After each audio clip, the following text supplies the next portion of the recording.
وہ جو بھی تھی بہت حسین تھی، بڑی بڑی آنکھیں، گلابی ہونٹ، گولڈن سلکی بال، کھڑی ناک، گلابی گال، اونچا لمبا قد، اس پر اس کا سرمایہ گھبرایا سا روپ، ایسے لگ رہا تھا اسے زبردستی یہاں لایا گیا ہے۔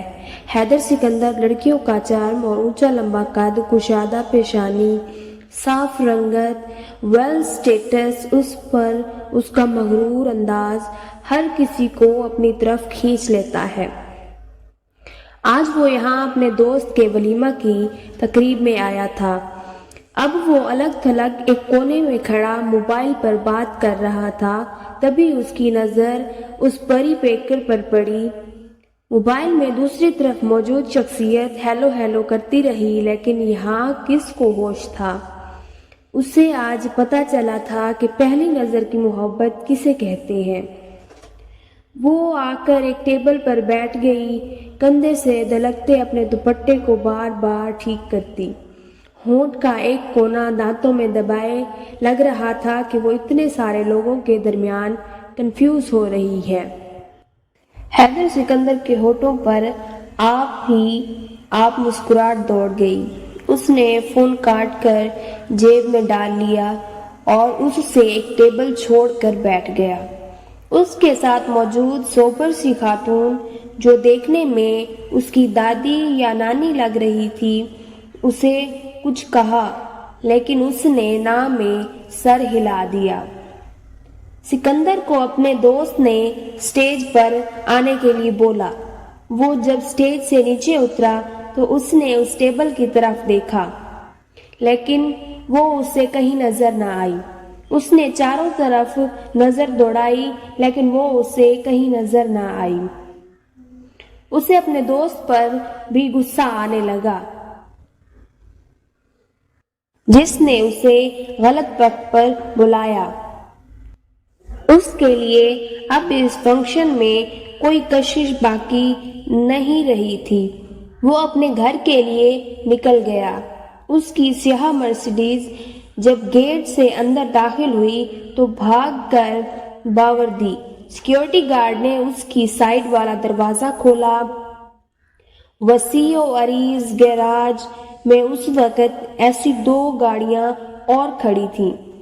گاڑی سے نکل کر وہ اندر کی طرف چل دیا۔ گھر جتنا خوبصورت باہر سے تھا، اتنا ہی نفیس اور خوبصورت اندر سے بھی تھا۔ گھر کی ڈیکوریشن اور فرنیچر گھر کے لوگوں کا ذوق کا پتہ دے رہا تھا۔ وہ سیدھا اپنے کمرے میں آیا، جہاں بیش قیمت فرنیچر، جہازی سائیڈ بیڈ موجود تھا۔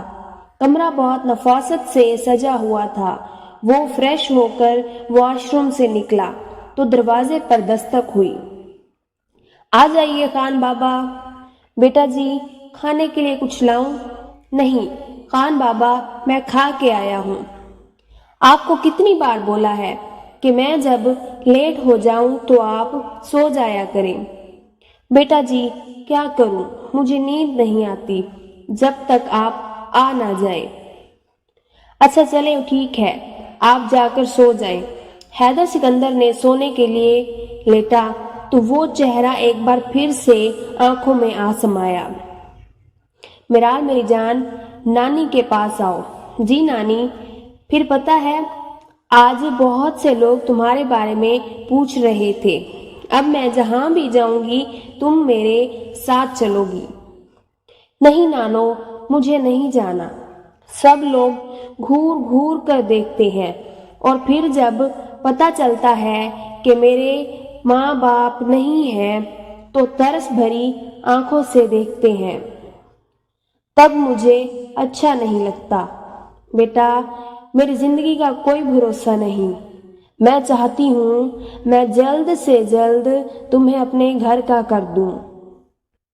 لیکن نانو، لیکن کچھ نہیں، بس اب آؤ سو جاؤ، یہ لائٹ بند کر آنا۔ اب آؤ سو یہ بند کر کے آنا۔ جی نانی۔ حیدر بیٹا، اٹھ گئے ہیں؟ جی خان بابا، اندر آ جائیے۔